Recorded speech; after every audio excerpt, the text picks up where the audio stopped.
Hello, welcome to Come Learn with Paula. I'm so glad you're joining me today. We are in Daniel chapter 5. So grab your Bibles and open them up. And as always, if you don't have a Bible, just press the More button down below and I'll print the passage out for you below. And today is another familiar story, the writing on the wall, the handwriting on the wall. So it's kind of all of these are a little supernatural, the way God steps in and intervenes in Daniel's life and the Israelis and in the king's lives and who he deposes and who he sets up as kings. It's all very interesting. So we have another interesting story today. And in our opening, to start off with the title, The Handwriting on the Wall, and it says, never underestimate the influence of one godly life. As chapter 5 opens, Daniel is an old man, more than 80 years old. The successors of Nebuchadnezzar's throne have ignored him. He has been shuffled off into some obscure office in the Babylonian bureaucracy, but when the king finds himself in trouble, he calls for God's man. Daniel shows us how to stand for God over the long haul. Wasn't his life a testimony to us and to so many that he endured Babylon for 70 years and he remained true to God. So we applaud Daniel and really just look at his life and how he lived and how he persevered. It's quite a testimony. Okay, so our first question, we're going to start with verses 1 through 4, and it says, the chapter begins with a party. As you read verses 1 through 4, what actions and attitudes on the part of Belshazzar and his guests do you think would have provoked the Lord's anger? Okay, so we're having a party and the Lord is not happy. So let's see what happened that caused that. King Belshazzar gave a great banquet for 1,000 of his nobles and drank wine with them. While Belshazzar was drinking his wine, he gave orders to bring in the gold and silver goblets that Nebuchadnezzar, his father, had taken from the temple in Jerusalem, so that the king and his nobles and wives and his concubines might drink from them. So they brought in the gold goblets that had been taken from the temple of God to Jerusalem, and the king and his nobles, his wives and his concubines drank from them. As they drank wine, they praised the gods of gold and silver and bronze and iron and wood and stone. So what about this do you think would have made God angry? Because God was angry. So just thinking about it, anything that was dedicated to the temple would have been dedicated to the Lord, holy, set apart unto the Lord. And so being taken out and then drank by these people that didn't even know God, that would have been bad, right? But then also they praised the gods of gold and silver and bronze and iron and wood and stone. So how many gods did they have? They had all kinds of gods and they praised them all. So yes, that did provoke God's anger, his wrath. And a couple things here. Let's just talk about it. First of all, the fact that God had all of these goblets kind of concealed and put away and set apart to they'll go back to the new temple that's going to be built. So he kind of kept them safe in a different God's temple, right? That was no God at all, but they were kind of set apart for all of these 70 years. And then they were brought out at the very end and God was not pleased with that. So that's interesting. And then also it talks about this king named Belshazzar being Nebuchadnezzar's son, and I guess it's believed perhaps that it's the grandson. It would be the grandson of Nebuchadnezzar. And let me just read from this what information I have found out. It says, from Babylonian sources, we know that Belshazzar was placed in charge of affairs in Babylon while his father Nebuchadnezzar, the last king of Babylon, spent extensive periods of time in Tema and Arabia. The events of this chapter took place in 539 BC, the year of Babylon's fall to the Persians, 42 years after the death of Nebuchadnezzar in 563. Okay, so it sounds like this king, it's spelled Nabonidus, that he was actually king, but he was away a long time. So while he was away, I guess his son Belshazzar would kind of act in place while he was out of town. So it's kind of interesting because he would have heard about the story that we studied last week, how Nebuchadnezzar had gone insane for 7 years and then finally looked up and acknowledged God, and God restored his sanity. So he would have known of it and heard of it, but probably not seen it firsthand like his dad would have. So how quickly we forget from one generation to the next what God does to help us. And that's, I know, true for all of us. Okay, our next question is, how did the king respond to the hand writing on the wall? So let's read verses 5 and 6. So here they are, they're drinking wine from these goblets, and they're having a party, they're in high spirits, they're probably drunk, and they're saying, suddenly the fingers of a human hand appeared and wrote on the plaister near the lampstand in the royal palace. So, okay, so not the whole body, just a hand or fingers come and they start writing on the plaister near a lampstand. So I think that's important because near the lampstand, then everybody can see it, right? So they can see this hand. They're looking, they're like, oh wow, do you see that? There's a hand. That would just kind of be crazy. Okay, so near the lampstand in the royal palace. The king watched the hand as it wrote.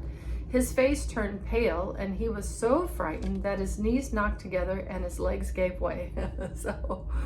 So that really, that really messed with him. He's like, he was terrified. And then it says his knees knocked together and his legs gave way. So he like fell over. And what a response. And I guess, if something supernatural like that would happen right in front of your face, it would probably throw you for a loop too, right? I think it would me. I'd be like, oh, this is scary. Okay. So all of a sudden something supernatural has happened in the midst of this party. Now, our next question. 3 times Daniel had recorded the failure of the wise men of Babylon to interpret the message of God. What point is Daniel trying to make in verses 7 through 9? Okay, so let's start at verse 6 and read through 9, and then we read 6, so we'll start at 7 and read through 9. And this is interesting because this is our 5th chapter in the book of Daniel, and several times the wise men have been brought in and said, okay, you help me out, and every time they're unable to do it. So the question is, why do you think that's so? So let's look at 7. The king called out for his enchanters, astrologers, and diviners to be brought, and said to the wise men of Babylon, whoever reads this writing and tells me what it means will be clothed in purple and have a gold chain placed around his neck, and he will be made the 3rd highest ruler in the kingdom. Then all the king's wise men came in, but they could not read the writing on the wall or tell the king what it meant. So King Belshazzar became even more terrified, and his face grew more pale, and his nobles were baffled. Okay, so everybody is kind of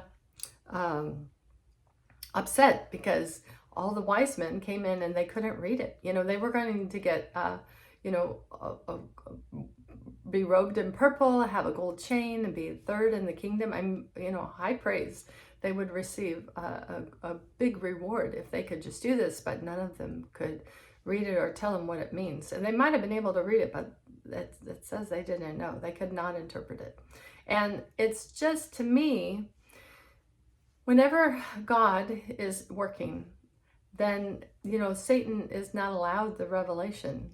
God's in charge here. And Satan does not have power over God, and God did not allow the wisdom to be revealed to the astrologers and the people who worshipped other gods. So that was strictly wisdom given to Daniel, a godly man. Okay. Our next question, from the queen, what was Daniel's reputation and his previous position? Okay, so now the queen is going to intervene. And we know that Belshazzar's queen or wives are at dinner with him. So it's like, who is this woman? So we think that this woman would be his mother, the queen, because the king is out of town, right? So the queen comes in. So this is verse 10. The queen, hearing the voices of the king and his nobles, came into the banquet hall. "O king, live forever," she said. "Don't be alarmed. Don't look so pale. There is a man in your kingdom who has the spirit of the holy gods in him. In the time of your fathers, he was found to have insight and intelligence and wisdom like that of the gods. King Nebuchadnezzar, your father the king, I say, appointed him chief of the magicians, enchanters, and astrologers and diviners. This man Daniel, whom the king called Belshazzar, was found to have a keen mind and knowledge and understanding, and also the ability to interpret dreams, explain riddles, and solve problems. Call for Daniel, and he will tell you what the writing means." So, wow, he had a very high reputation, a good reputation. He had a high position. He was appointed as chief of the magicians, the enchanters, astrologers, and diviners. He had the spirit of the holy gods in him. He had insight and intelligence and wisdom. And he had a keen mind and knowledge and understanding. Also the ability to interpret dreams, explain riddles, and solve difficult problems. So this was the man that he needed to get. He's like, "Call for Daniel." So the queen steps in and says, "Don't worry, I have an idea." Okay, our next question. Why do you think Daniel reminds Belshazzar of how God dealt with Nebuchadnezzar? Verses 18. I think I might have, did I skip it? I don't know if we answered this. It says 3 times. We did that one. Why do you think Daniel reminds Belshazzar of how God dealt with Nebuchadnezzar? 18 through 21. Okay, well, we're going to look at verse 13.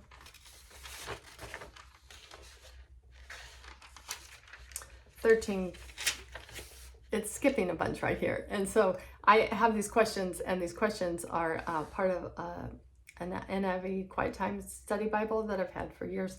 And I love it, but every once in a while they skip over verses, and so I always jump back in and say, well, I want to hear the whole story, right? So, okay, let's read verse 13 and see how this is responded down to 18. It says, "So Daniel was brought before the king, and the king said to him, 'Are you Daniel, one of the exiles my father the king brought from Judah?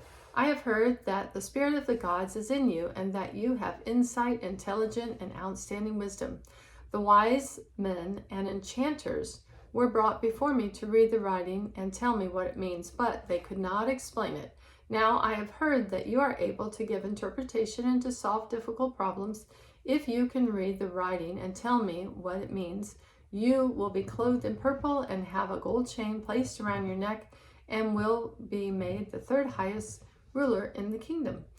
Then Daniel answered the king, 'You may keep your gifts for yourself and give your rewards to someone else. Nevertheless, I will read the writing for the king and tell him what it means.'" Okay, so the king took his mom's or the queen's advice and brought Daniel in, and then he told Daniel, "Hey, you have a good reputation. I've heard you can do this, and if you do it, I'm going to pay you a big reward." And then Daniel says, "Okay, but I don't need a big reward. Thank you. You can keep it, but I will help you out." Which, isn't that great? The Spirit of God, he didn't need anything. He wasn't looking for prestige. And he's probably about 86 years old. He's being brought in at this time in his life. And one of the big takeaways to me in this lesson is that when it's time for you to work or to be brought into a situation, God will do it. You don't have to maneuver a way to get before the king. Like right here, he was minding his own business and doing his thing, and the queen said, "Hey, remember Daniel?" And then Daniel's brought in, and God puts a situation before the king where Daniel's required, and then Daniel comes.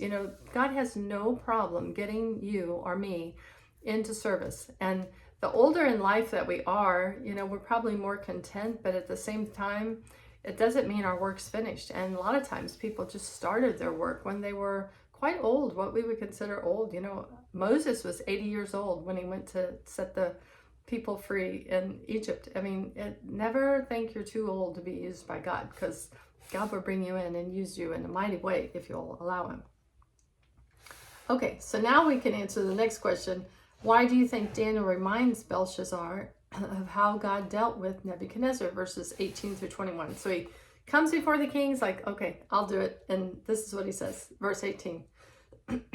O king, the Most High God gave your father Nebuchadnezzar sovereignty and greatness and glory and splendor.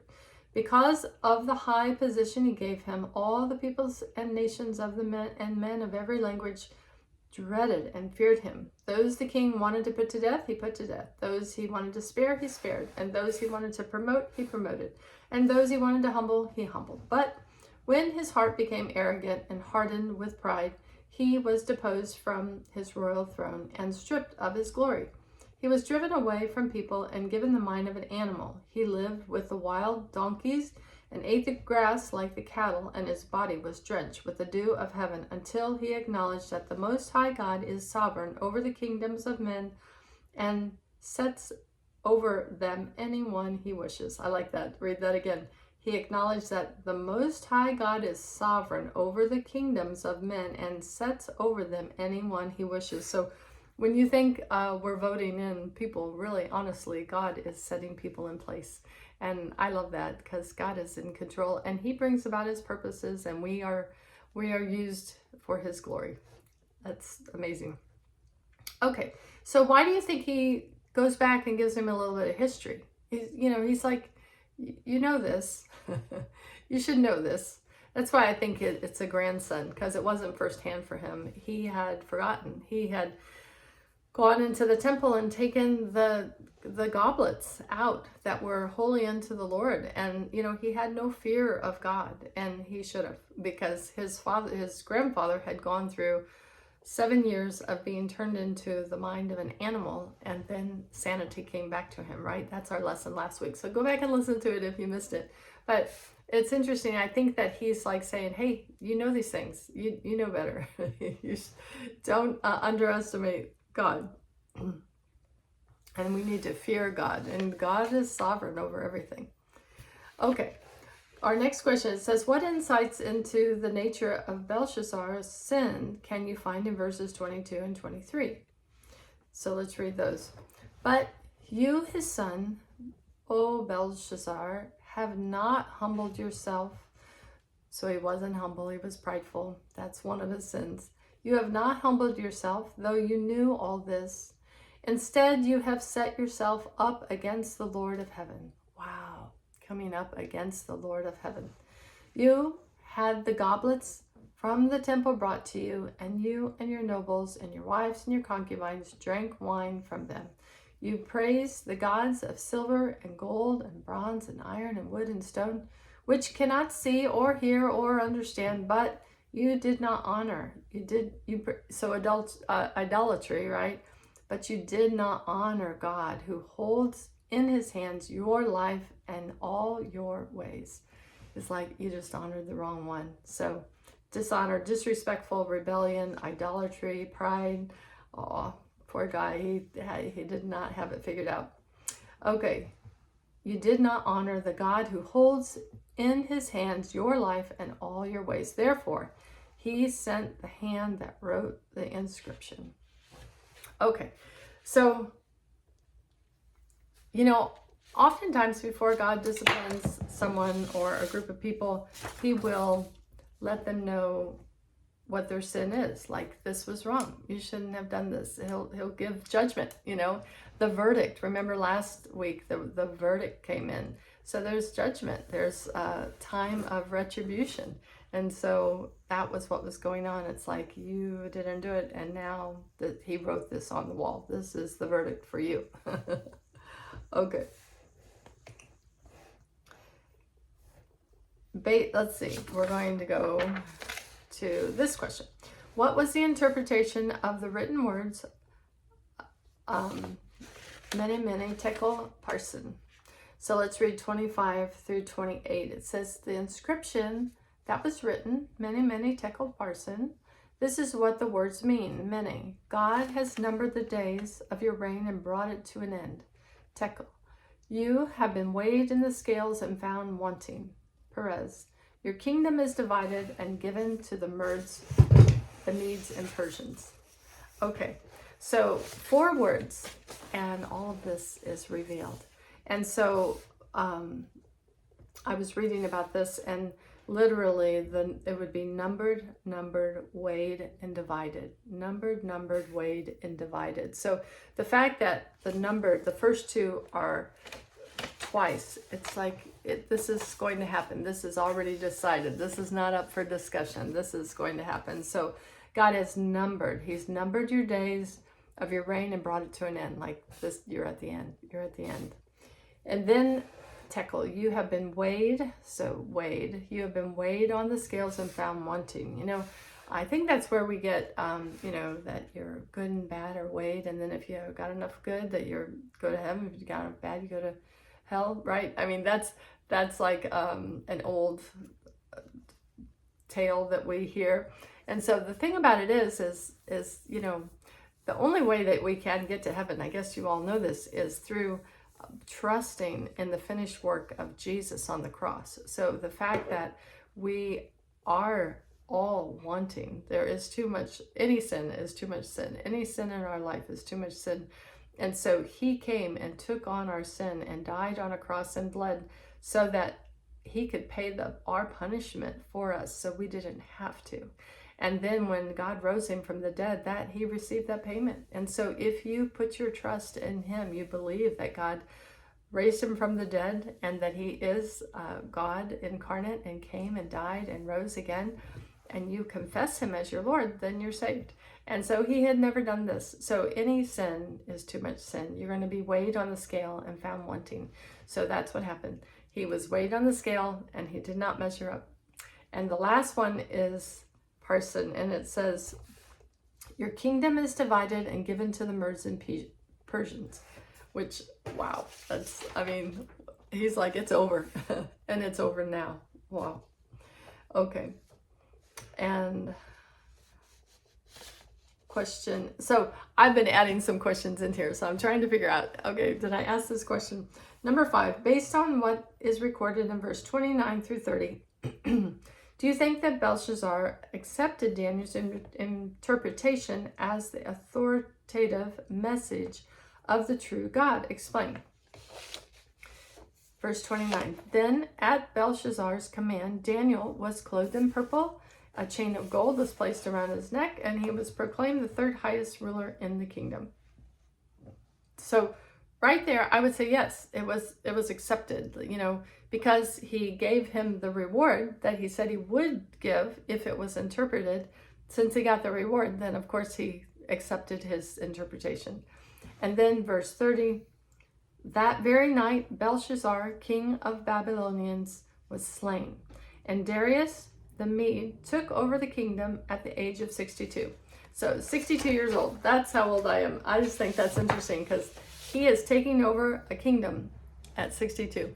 And, you know, and even that very night, so I guess the king was, you know, Belshazzar was drunk and, you know, in high spirits, and now he's terrified and he's probably just a shambles. And then that very night, his kingdom is taken away from him. Wow. That's why we always need to be vigilant, right? We need to not give ourselves over to partying and being out of our control, because we need to be ready and waiting for whatever is around us. We have to be aware of our surroundings and what's going on. Okay. Our last question in this section is number 6. It says, how has this chapter demonstrated that 70 years of life under Babylon's influence had not broken down Daniel's convictions? Well, here he is, and he's still giving God all the glory. He's still remembering what God had done for him and his people, and he is still testifying to the goodness of God. So I love, you know, sometimes you worry that someone's going to be corrupted because of their situation. You know, it is possible to stand strong. You have to do it in Christ, but Christ holds a remnant of people that will not bend a knee to another. And that's what was happening here. Daniel was faithful. He was always faithful, and he remained faithful. And don't you love a person like that? And, you know, don't you want to be a person like that? Or is there a person like that in your life that they're older, but they're still wise and they still do the right things. I love it. And that's really what we aspire to, right? To be a good example wherever we are. Okay, a couple applying the words. It says, in what areas might you be tempted to be proud or arrogant? And, to me, what area I'm tempted to be proud or arrogant is something that I know. Whatever it is I'm good at, then I will be critical of other people in that area because I know how to do it, or I know how it's supposed to be done, right? And so we have to understand that everything that we have is given to us from the Lord, and people are learning and growing. Help where you can, and don't criticize. Don't step on someone else. Just encourage them, and just pray for them if they're. We all have to learn and we all have to grow. But don't become proud and don't become arrogant. And then lastly, how can Daniel's words to Belshazzar help you become more humble and thankful to God? Well, as Daniel told him, remember what God's done. Remember where you came from. Remember how God has worked in your life. Remember, even maybe write a book of remembrance. Write it down. But remember the things that he's done for you and how he's helped you. And then as you do that, you'll have a grateful heart and you will not turn away from the Lord and you'll remain faithful. Remember, have a grateful heart. Give God all the glory. Don't take the glory for your own. And you'll make it, and we'll all make it, right? That's the Lord walking us through this life. And he does. He walks us through it, and he covers us, and he helps us, and he sustains us. So depend on him, really. Depend on him and not on yourself, because we can do all things through Christ who gives us strength. We just can't do all things, but we can do all things through Christ who gives us strength. So we have to remember where our help comes from. It comes from the Lord. And our prayer today is to ask God to make you an influencer. And I think this is an interesting request. You're always influencing someone. There are people in your lives, loved ones, co-workers, friends, family. There are a lot of people in your life, and be an influencer for God, for good, not for evil. What do you stand for? What if someone, was giving your eulogy, what would they say about you? That you were faithful and kind and giving and you shared the love of Jesus with the people around you, or that you were selfish and you took everything and made a great name for yourself. So just think about what your reputation is, and that you would want to influence people to know the Lord, to be to draw close to God, to be found faithful in the Lord. So I encourage you, just spend some time in prayer with God today. Thank him for the things that he's done in your life, and ask him to keep you close to him all your days so that you can always walk with him, and that when you do come before him, he'll say, welcome, my good and faithful servant. Well done. I am pleased with you. Okay, well, I hope you have a good week. Next week, we're doing Daniel in the Lion's Den. So all of these cool stories. So hope you'll join me then too. And until then, take care. Bye.